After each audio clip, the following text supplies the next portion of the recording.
Hi and welcome to episode 5 of this my 26-day European adventure. A tale of mixed fortunes that unfold over 2 days, during which time I ride my last section of the stunning Pyrenees mountain range, get an all-important oil change in Jaca, and then ride the banks of the Yesa reservoir before reaching Pamplona. Now, leaving Pamplona the following morning, that's when, metaphorically speaking, the wheels came off.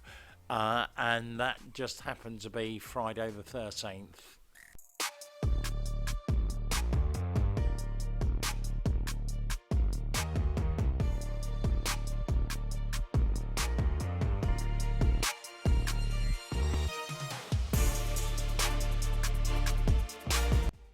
Now you join me in Ainsa, where I stopped at the Hotel Villa Romanica. Basic, but it was all about the views from the room itself and the balcony and the pretty unforgettable on-site parking. Whilst the slope was challenging, what concerned me the most was the stopping distance between the top of the slope and the stone-built wall on my 300-kilogram bike. That and the fact that I had absolutely no idea if anybody would be passing in the narrow alleyway when I hopefully reached the top. For me, it was just one of those moments when you actually had to commit to the manoeuvre, fully aware that any hesitation could have ended up with me back down the bottom of the slope, and not in a good way.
Now, I can't tell you how relieved I was to have actually got out of that car park unscathed.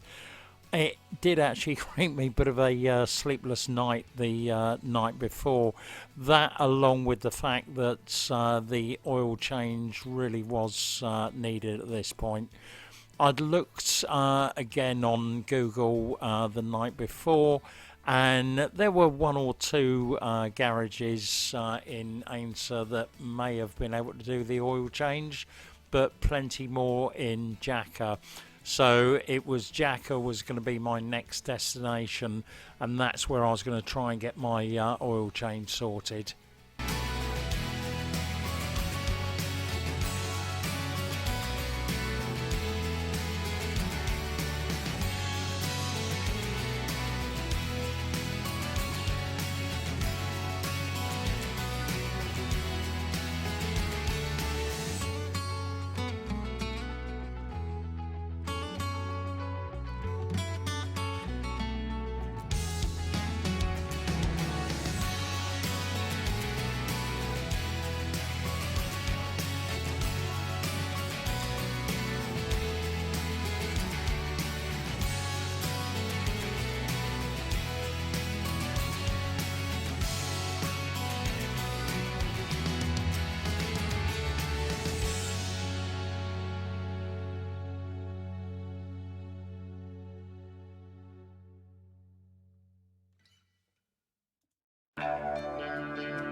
Now, I'd left the hotel quite early.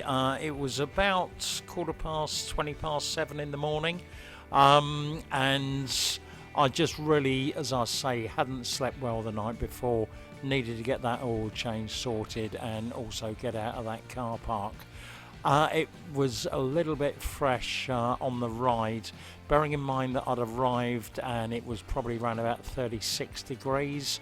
Probably nearer to about sort of 11 or 12 at this point, but still glorious sunshine. Early morning sun was actually really starting to work its way through, and it wasn't long before we reached temperatures of around about 20 degrees again.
Having left the hotel so early, there was no time for coffee. Simply nowhere was open. I just actually had some water just to actually keep me going. So I was pretty pleased when I actually came across Fiscal and noticed a restaurant cum bar that was actually open, obviously doing breakfast. So just pulled over.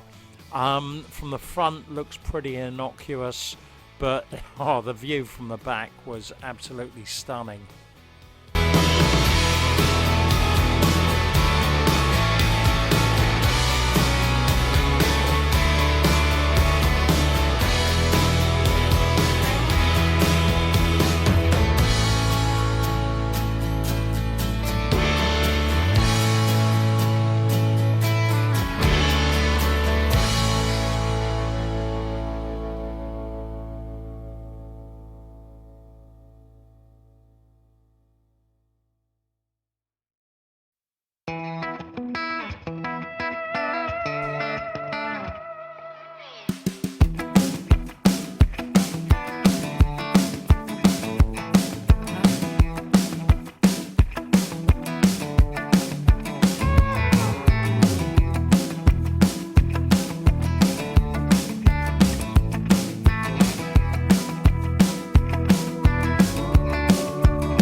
Now, although the bike wasn't actually sounding any worse than it had done the previous day, I was pleased to actually reach Jaca. Now, I'd gone on to Google again and found a garage in Jaca called Mazgaz. I think that's how you pronounce it. That was going to be my first attempt. I'd not actually phoned ahead due to my lack of Spanish.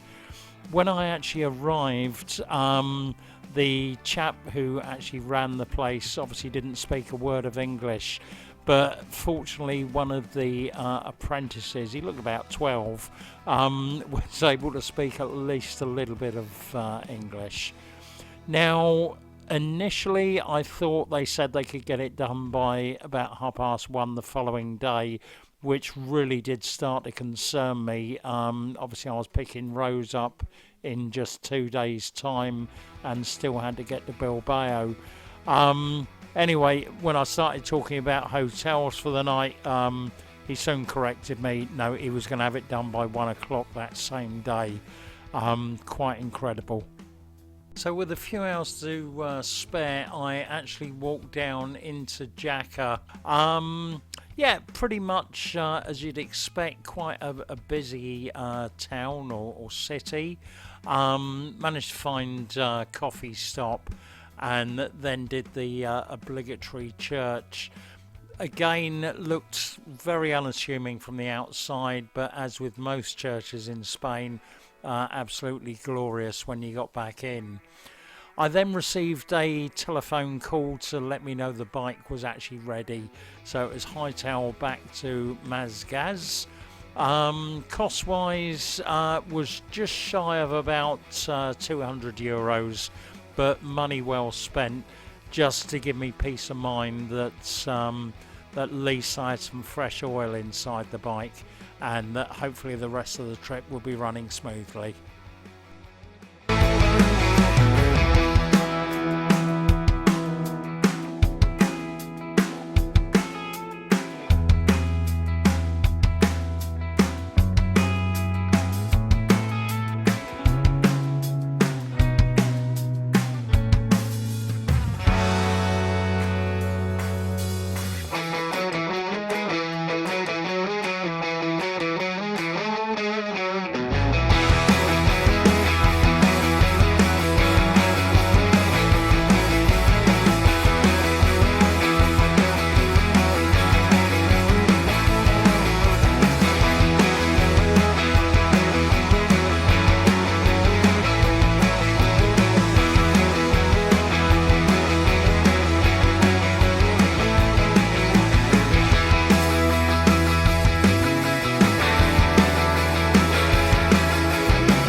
Now, I left Jaca on the N240 feeling slightly smug with myself at my wise decision to actually have the oil changed, as the bike was now sounding absolutely sweet again. As I approached the reservoir Yesa, the temperature was back up into the early 30s, and with the sun on my face, I was greeted by the sight of the reservoir. I think I mentioned previously I've got a real affinity to water, and this really is my happy place. Whilst enjoying coffee in Jaca, I'd actually gone on to booking.com again and booked my accommodation for Pamplona for that night, in the knowledge that the following night I actually had to be in Santillana del Mar, about an hour's ride west of Bilbao.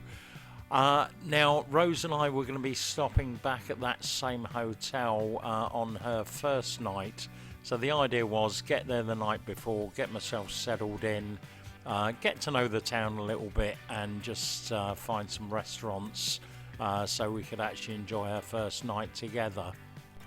Now, in the months leading up to my trip, I had actually toyed with the idea of perhaps trading in the K1600, going for something more of a adventure bike. The only drawback that I found with the K1600 was basically the terrain that I was due to encounter. And although the bike had handled extremely well, even through the tight twists of the Pyrenees and along the Mediterranean coast, parking was always going to be a bit of an issue on uneven ground. There have been a few times in the journey so far where I'd have liked to have pulled over, but as I say, just a little bit uncertain due to the weight of the bike as to whether I'd actually be able to get her upright again, just on some of the cambers. But all in all, she performed really quite well up until this stage, being extremely comfortable, especially on the long motorway journeys on the way down through France. Certainly not something that I would have enjoyed quite so much on any of the adventure bikes. As I came round the roundabout, I spotted my opportunity to actually pull over and enjoy some of the lakeside views. absolutely gorgeous.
As I reached the end of the reservoir, I was then greeted by a road closure. There was actually a bar, fortunately, located at the actual barrier, so took the opportunity just to pop in, have a couple of cold alcohol-free beers, and just chatted with a couple of the other bikers The only option to proceed through to Pamplona now would be to actually double back and ride the entirety of the length of the lake again. Must admit it wasn't a hardship, and thoroughly enjoyed the ride. However, on the way back, I really couldn't believe what was happening. The bike actually started to judder slightly, the front wheel feeling slightly uneven. Now, I thought it may well be the fact that the temperatures had risen even further, probably around about 37, 38. And as in the UK, as the roads get hotter, the tarmac starts to melt and you can get some form of sort of slippage. But I pulled over and thought it was just best to check.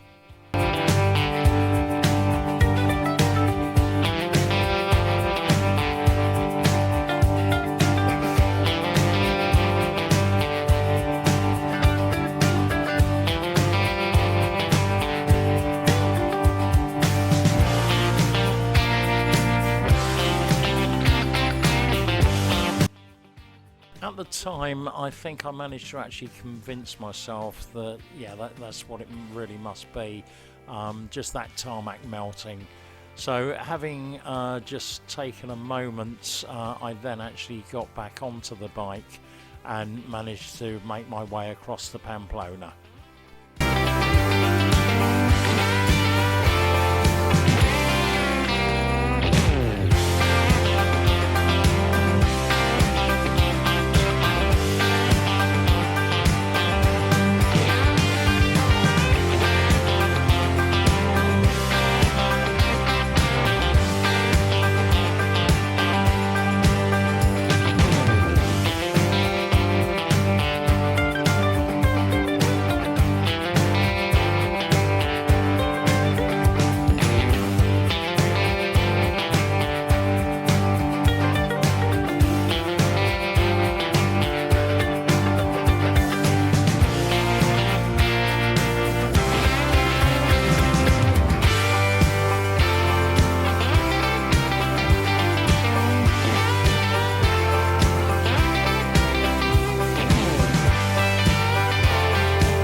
Now, I arrived in Pamplona, polar opposite to Ainsa that I'd actually left that morning. Very busy, bustling city. My hotel for the night was the Hotel Europa Pamplona, right in the centre of town. Extremely plush, and as I walked up with my panniers in hand, felt slightly out of place walking up the marble staircase. Now, this hotel came up on booking.com, £60 for the night, and when I actually reached my room, I realised why. Again, very well appointed, very nice room, but tiny, and not a single window actually in the place. Very disorientating. The day so far have been a real mixture of emotions.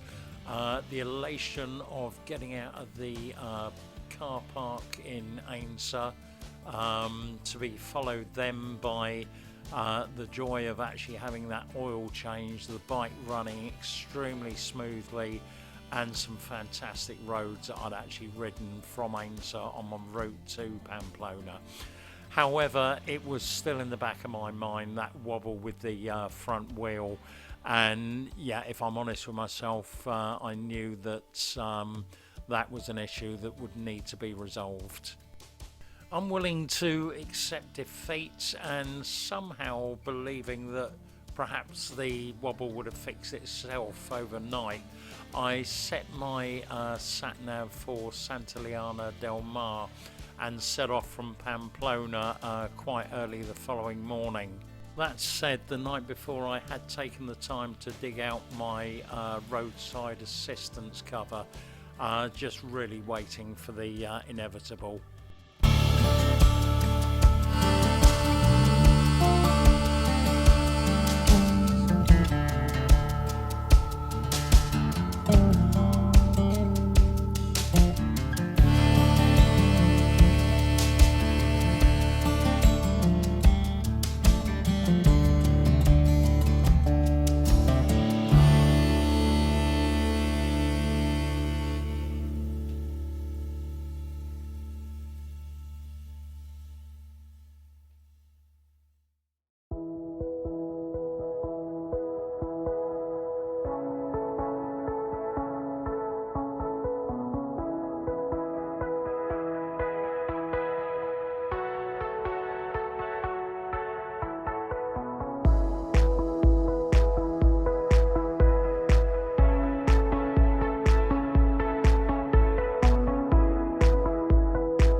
Sure enough, the inevitable did happen, and that front wheel wobble actually came back with a vengeance. What seems strange is that the wobble actually got slightly better with front braking, but at this point I just had to pull over. It simply wasn't safe to continue. It was still early in the day, and thankfully, having made the call, the tow truck was quick to arrive, which was arranged by the AA breakdown cover. However, unfortunately, that's where the efficiency actually ended. The BMW garage in Pamplona were quick to diagnose the issue, which was the front wheel bearings. Unfortunately, I think all those twists and turns had actually taken the toll along with the weight of the bike. With the part needing to be ordered in, and this being Friday the 13th, I was facing a wait possibly until Monday or Tuesday of the following week. Now, I was due to be picking Rose up in Bilbao on Saturday evening. As I say, this was the Friday. And the thought of actually driving the Picos Europa in a Fiat 500 really did not fill me with enthusiasm. So I spoke to the AA about getting a hire motorbike. Sufficient to say that a total cock-up ensued, and after a 6-hour wait full of broken promises, I had to actually arrange and pay for a hire bike myself, which I would then need to collect in Bilbao the following day. Now, the apartment I'd actually booked, unbeknown to me, was in a busy pedestrian high street. And as it was actually chucking it down with rain at the time, the taxi driver very kindly unloaded my luggage and shut the boot as I grappled with the door entry code. When I actually started to bring my luggage inside, it was that point that I realised that he wasn't perhaps quite as helpful as I thought.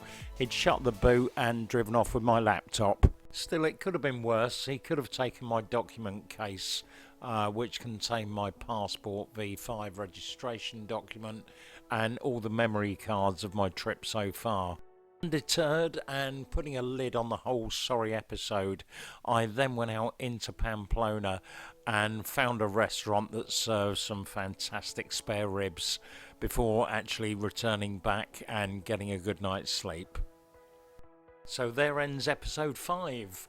I hope you've enjoyed and that you'll join me in the next episode when I do get to collect Rose from the airport and we ride on to the Picos de Europa.